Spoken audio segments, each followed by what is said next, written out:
Drew. How have you been doing? Busy on my end. Haven't posted anything in a long time. For what it's worth, if anybody's still kind of interested, and I appreciate those that watch. I have a few citation things left to edit and get out. Just have had absolutely zero time to do any of it. And I'm just out here in a beautiful place with a new job that I hadn't really figured out. I want to do everything yet. So anyway, out here on this hike, and I just got to thinking, you know what? I wanted to talk about landings because I've been working on my landings again, and figured it'd be a good topic to go over. So any of those of y'all that have worked on landings, how do you transition? And now I'm talking about going from short final to transitioning to the round out and flare over the runway. What's the procedure? How were you taught? How are you taught to land an airplane? So let's take a 152. We're flying down to an aiming point on the runway that you pick. 1,000-foot markers, 500-foot markers, numbers, whatever you and your instructor are working on. You fly down to that point, and what do you use as a reference for that aiming point? Like to tell if you're flying towards it, as you should be. And really, what you do, it's somewhat like shooting a bow and arrow or something like that, but basically what you're using that aiming point is you've got a spot in the windscreen, and then say a small Cessna, it might be a hand's width above the glare shield, something in that realm, depending on the configuration, the weight, and the plane. And you basically put that aiming point in that spot on the windscreen. And so if that aiming point goes up in the windscreen, that means you're actually getting a little bit below the intended glide path.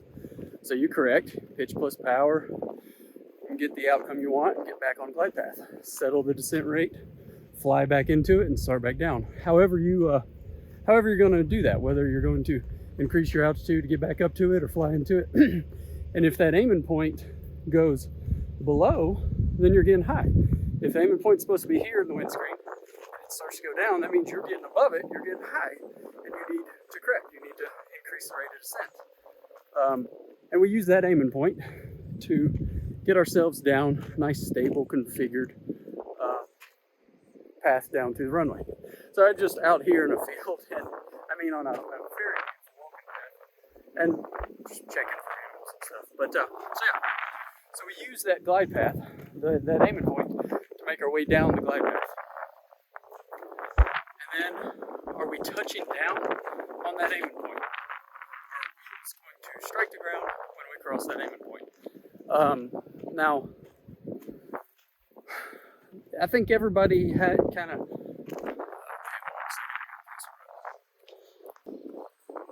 Okay, so are we going to touch down on that aiming point?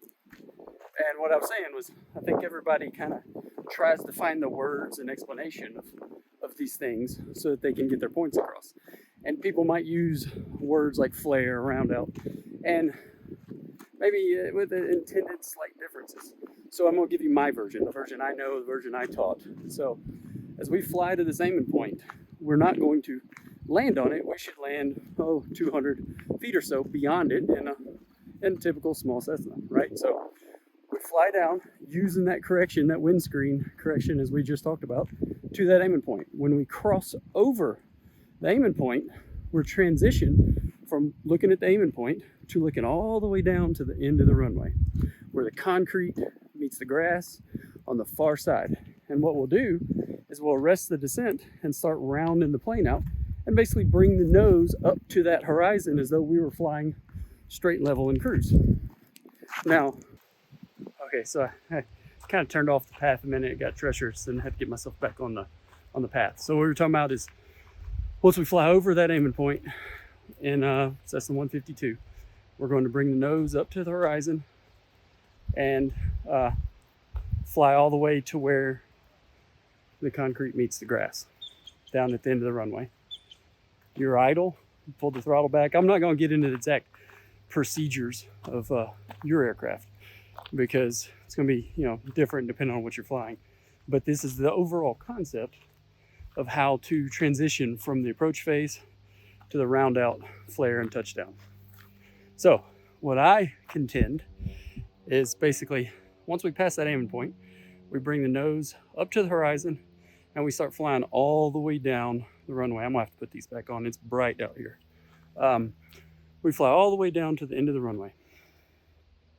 And we're just trying to keep the nose on the horizon, just like you would in cruise. And what's gonna happen, you're configured, you're idle.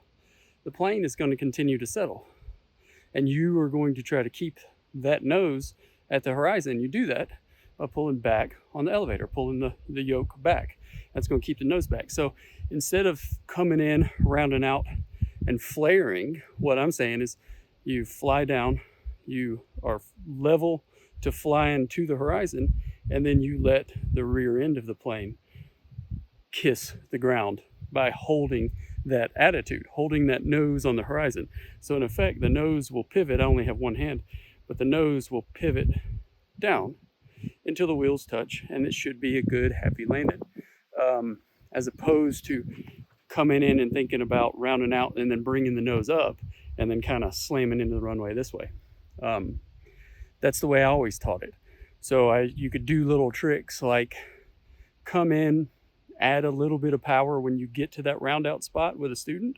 Not a ton of power, just enough to kind of keep you floating so they get to see that picture longer as they fly all the way down to the end of the concrete where the concrete meets the grass. And while doing so, you reach a point that you do wind up pulling the power if you're not going to do a go around. Plane settles, wheels touch, and it's all well and nice, and you slow down that clock and give everybody a chance to see what that looks like. Now, does that make sense? I'm hiking and trying to keep my thoughts in line while still holding the camera up, and my shoulder's getting tired. So if that makes sense, I'll try to look back over it and fix anything that I messed up. But if you have any questions, let me know down below and I'll try to answer them and clarify things. Or maybe make another short video explaining what I'm talking about in deeper. But I bring this up because, like I said at the beginning, I'm working on my landings again. I'm flying back in the 121 world, flying a major airliner, and having to reteach myself with the help of, when I was in school. I'm out on the line now, but still working on making my landings better, more regular, and more confident in that procedure. So that's why I'm talking about it now, because it's kind of for myself as well. But you land, let's just say an Airbus, a Boeing, a Citation, a Lear, a 152. The concept is still the same. You need to fly a stabilized, configured approach, which is the start of everything. If you're configured, stable on glide path, that's where everything starts out well. And then you're going to have to transition from that to some form of slowing that descent rate to touchdown and flying it down on the runway. So that's what I'm working on now, and wanted to show you that it's about the same as it was 152 to a major airliner. So let's talk about an Airbus. As we approach, we're configured, we're stable, we're coming down that short final. As opposed to flying down to the runway like this, more of like a lawn dart, let's say. Now, all of a sudden, because of the being fully configured and spooled and on glide slope, you are already coming in to the runway with a little bit of nose up pitch. Nose arrives already pitched up. So what we have to do is you're still flying to that aiming point. So I guess that's kind of the crux of the matter here, is that aiming point still works. You pick a spot on the runway that you're aiming at. So I want to touch down within the landing zone. I'm picking a spot that is within that landing zone. So we've picked our spot just like we did in the 152. In the Airbus, we pick our spot and we're flying down to it, and we're using that.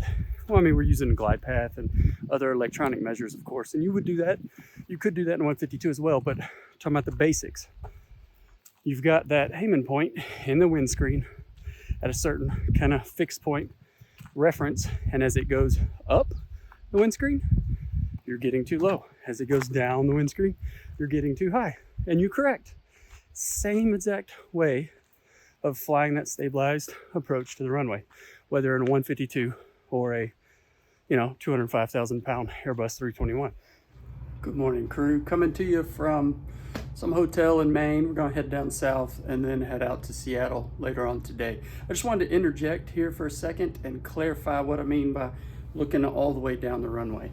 I keep saying that, and it's what I want you to do. It's what I'm suggesting is you do look all the way down, but that really what it does is it enables you to see a wider perspective. You see the end of the runway.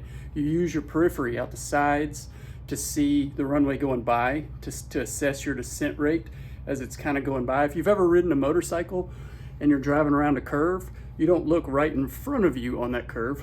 You look around the curve. You already know what's in front of you. You're looking where you're going. And it's the same kind of thing that I'm suggesting. So it's not just staring blankly at where the concrete meets the grass, but rather using that cue to assess the full scope of what you're trying to do in arresting that descent and showing up at a smooth landing. You're using all those visual points that you can find. So you're kind of scanning up and down the runway, but never really just staring at one spot. You're using your periphery in all that view. So I just wanted to clarify that for a minute. And now I gotta head to the airport. Fly safe. Difference is once you get to that aiming point, like I said, you're coming down, you already have a little bit of that nose up pitch. 152, right? We flew down and then brought the attitude to face the horizon and then let that pitch kind of emerge rather than pulling into the pitch. We let that pitch kind of show up by holding the nose there. In this case, we already show up to the runway with a little bit of a pitch up. So the verbiage would seem to be arrest the descent. So we're coming down at 700-800 feet a minute, depending on the ground speed, and we just need to arrest that descent. So we still have to have that aiming point, that reference point, to know, hey, at this point, okay, I'm already coming in here. I need to slow the descent just a little bit, and then come down, and right before we get to the runway, add that little bit of flare to touchdown at a nice, smooth, comfortable landing that everybody wants. And yeah, I'm definitely doing those all the time. Like I said, I'm working on them, and that's the whole point of this.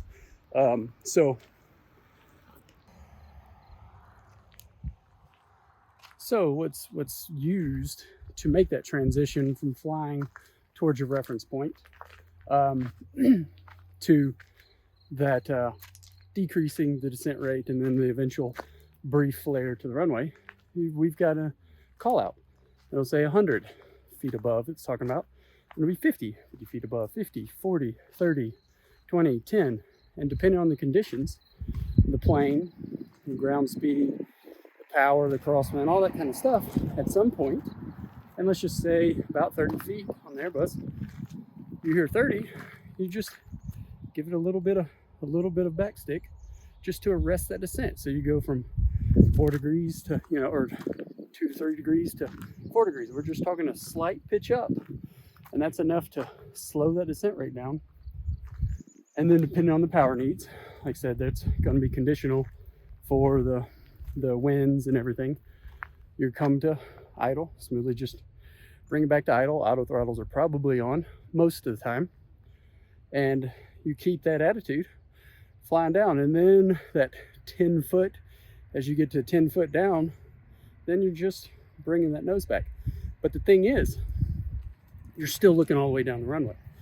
If you're staring at the glare shield or you're staring at the runway right in front of you, you're not going to make a good landing. It's never going to work out. It's going to be a hard hit, a bounce, stuff like that in general. You are still transition from that aiming point to the end of the runway. And you use that view in your periphery to see that descent rate so you can tell what's going on. So in this instance, you're still looking down the runway and you're not really using it to keep the nose at the horizon. You're using it to create the right amount of descent rate to arrest the descent as you fly it onto the runway. So the concept is a little bit, the details are a little bit different. The concept is the same. So the meaning of the words flare and round out, I think, change a little bit, and you have to know within which context we're talking. But the biggest picture here is creating that stabilized approach using the aiming point. Doesn't matter what plane you're flying. And then once you cross that aiming point and you're transitioning to the round out and flare, you're looking all the way down the runway. So I'll just leave you with look all the way down the runway. Once you get there, if you're having trouble with your landings, look all the way down to where the concrete meets the grass. See the reference. See what the periphery is looking like, what your descent rate's looking like, what the angle's looking like. If you're looking right in front of you, you're not gonna be able to see those things. And that's what I'm guilty of these days. So I'm having to reteach myself and get back into those habits as I, continue to learn this new plane that I'm, 300 hours into, say. So anyway, just wanted to say hi. Just wanted to run my mouth a little bit while I'm enjoying this gorgeous scenery. It's getting a little warm, but I'll take it. It's beautiful. So if you made it this far, appreciate you listening. If you have any questions or clarifications or arguments, tell me how wrong I am. Just let me know in the comments below.